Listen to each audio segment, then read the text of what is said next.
औज़ुबिल्लाहिमिनश्शैतानिर्रजीम बिस्मिल्लाहिर्रहमानिर्रहीम। जैसे कि आप लोग जानते हैं कि आपके सेकेंड ईयर के पेपर बहुत ज़्यादा नज़दीक हैं, तो बच्चे गैसेस की तलाश में हैं और फ़िज़िक्स एक ऐसा सब्जेक्ट है जिसमें ज़्यादा बच्चों की तैयारी अच्छी नहीं होती। बहुत सारे बच्चे गैसेस की तलाश में होते हैं कि हमें कोई ऐसा गैस पता लग जाए कि 3 से 4 हर चैप्टर के लॉन्ग क्वेश्चन पता लग जाएँ, जिनको हम करके मतलब हमारे वही क्वेश्चंस रिपीट हो जाएँ हमारे पेपर में। तो आप लोगों ने फ़िक्र बिल्कुल नहीं करनी, मैंने आपके लिए वीडियो बना दी है। मोस्ट इंपॉर्टेंट जो इस साल के लिए लॉन्ग क्वेश्चंस हैं वो मैंने मेंशन कर दिए हैं, one by one chapter wise मैंने यहाँ पे मेंशन किए हैं। आप इसका स्क्रीनशॉट ले सकते हैं और मैं आपको पढ़ के बताने लगा हूँ। आप अपनी बुक पे निशान लगा लें या आप किसी पेज पे लिख लें, या अगर आप इतना भी नहीं कर सकते तो आप लोग इस वाइट बोर्ड का स्क्रीनशॉट आपने लाजमी ले लेना है। और अगर आपको मेरी वीडियोस पसंद आ रही हैं तो आपने मेरे चैनल को लाजमी सब्सक्राइब करना है। ठीक हो गया, क्योंकि मैं आप लोगों के लिए बहुत ज़्यादा मेहनत कर रहा हूँ। पास्ट पेपर को पढ़ पढ़ के मैं गैसेस को तैयार करता हूँ, तो आपने लाजमी मेरे चैनल को सब्सक्राइब करना है। तो फर्स्ट ऑफ ऑल हमारे पास चैप्टर नंबर 12 है। उसमें आपने एप्लीकेशन ऑफ गाजेस लॉ कर लेनी है। तीनों एप्लीकेशंस आपको आनी चाहिए गाजेस लॉ की। उसके बाद आपने कूलम लॉ करना है। उसके बाद electric potential due to a point charge कर लेना है। उसके बाद मिल्टन मेथड कर लेना है और पैरेलल कैपेसिटर कर लेना है। ठीक हो गया। 5 लॉन्ग आपने चैप्टर नंबर 12 के कर लेने हैं। फिर आपने चैप्टर नंबर 13 में से resistivity and it's dependence upon temperature कर लेना है। किरचॉफ रूल करना है। व्हीटस्टोन ब्रिज कर लेना है। उसके बाद पोटेंशियोमीटर कर लेना है। चैप्टर नंबर 14 में आपने एम्पेयर लॉ करना है। उसके बाद टॉर्क होना, करंट कैरिंग कोर कोइल। उसके बाद determination of EM of an electron, force on a moving charge in an magnetic field. ये वाला भी आपने लॉन्ग क्वेश्चन कर लेना है। फिर उसके बाद चैप्टर नंबर 15 आता है, उसमें आपने म्यूचुअल इंडक्शन कर लेना है। Energy stored in an inductor कर लेना है।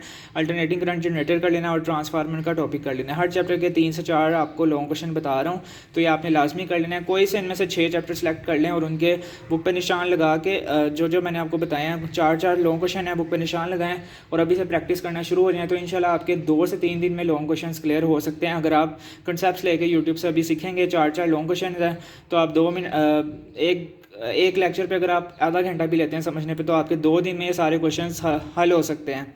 कोई से आपने इनमें से 6 चैप्टर सेलेक्ट करने हैं। बार बार कह रहा हूँ, पेयरिंग स्कीम के मुताबिक आपने 6 चैप्टर सेलेक्ट करने हैं। पेयरिंग स्कीम मैं अपने चैनल पर अपलोड कर चुका हूँ। अगर उसकी आपने नहीं देखी तो उसकी लिंक मैं आपको डिस्क्रिप्शन में दे दूँगा। आपने उसको लाजमी वॉच करना है और उसके मुताबिक आपने 6 चैप्टर्स को तैयार करना है पेयरिंग स्कीम के मुताबिक।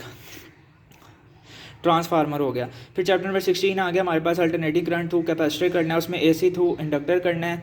फिर आरसी आरएल सीरीज सर्किट करना है। उसके बाद चैप्टर नंबर 17 में आपने strain energy in deform material कर लेना है। उसके बाद एनर्जी बैंड थ्योरी करना है। उसके बाद सुपर कंडक्टर करना है। उसके बाद मैग्नेटिक प्रॉपर्टीज़ ऑफ सॉलिड कर लेनी है। ठीक हो गया, 4 इस चैप्टर के हो गए। उसके बाद चैप्टर नंबर 18 में आपने फॉरवर्ड बेस्ड पी इंजेक्शन, उसके बाद रिवर्स बेस्ड पी इंजेक्शन, उसके बाद रेक्टिफिकेशन का फुल टॉपिक 2 उसकी टाइप्स हैं वो करनी है। फिर उसके बाद आपने ट्रांसिस्टर एज एन एम्पलीफायर, उसके बाद ओपी एम्पलीफायर इन्वर्टिंग एम्पलीफायर और OP amplifier non inverting amplifier, ये कर लेना है। ठीक हो गया, चैप्टर नंबर 18 का आपने ये कर लेना है। उसके बाद हम लोग चलते हैं चैप्टर नंबर 19 में। चैप्टर नंबर 19 में दिए आपने दी फोटोन कर लेना है, photo electric effect, compound effect, pair production, uncertainty of principle और डेविस एंड जैमर एक्सपेरिमेंट आपने कर लेना है। उसके बाद चैप्टर नंबर 20 पे चलते हैं। चैप्टर नंबर 20 में आपने बोहर मॉडल हाइड्रोजन का कर लेना है, क्वांटिटाइज एनर्जी कर लेना है, हाइड्रोजन इमिशन स्पेक्ट्रम कर लेना है, लेज़र का टॉपिक कर लेना है। उसके बाद चैप्टर नंबर 21 हमारे पास लास्ट चैप्टर आता है इस बुक का, हाफ लाइफ करना है। उसमें रेडियो एक्टिविटी करना है, रेडिएशन डिटेक्टर्स करना है, न्यूक्लियर रिएक्टर करना है जो पेज नंबर 243 पे है। उसके बाद बायोलॉजिकल इफेक्ट कर लेना जो पेज नंबर 251 पे है। उसके बाद आपने यहाँ पे जगह नहीं थी तो मैंने इसका लास्ट क्वेश्चन यहाँ पे लिख दिया, चैप्टर नंबर 21 का building block of matter, page number 25 पे। ये वाला भी आपने लाजमी करना है, इस बुक का लास्ट टॉपिक है और बहुत ज़्यादा इंपॉर्टेंट टॉपिक है। तो मैंने हर चैप्टर के आपको 3 से 4 लॉन्ग क्वेश्चंस बताए हैं, बहुत ही इजी वे में आपको बताया है। कोई से 6 चैप्टर आपने सेलेक्ट कर लेने हैं पेयरिंग स्कीम के मुताबिक, तो आपकी तैयारी इजीली हो सकती है। 3 से 4 दिन में आपने इन क्वेश्चन को लाजमी करके जाना है। जो लोग टॉपर्स हैं उन लोगों ने इन सवाल को अपनी फाइनल रिवीजन में लाजमी रिवाइज़ करना है, और जिनकी बिल्कुल तैयारी नहीं है अगर वो ये सवाल कर लेते हैं तो इंशाल्लाह अगर मेरे अल्लाह ने चाहा तो ये सारे लॉन्ग क्वेश्चन आपके इसी में से रिपीट हो जाएंगे। मिलते हैं नेक्स्ट वीडियो के साथ।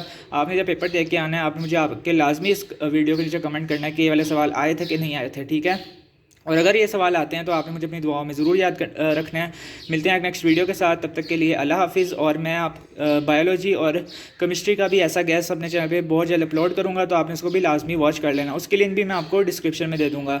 इंपॉर्टेंट एसेज इंग्लिश का सारा आपका जो पहला पेपर है उसकी सारी चीज़ें, ट्रांसलेशन कैसे करनी है, इंग्लिश के इंपॉर्टेंट पैराग्राफ्स कौन से हैं और एसेस कौन से हैं, शॉर्ट क्वेश्चन को कैसे करते हैं, पेपर प्रेजेंटेशन की वीडियोस, हर चीज़ मेरे चैनल पे मौजूद है।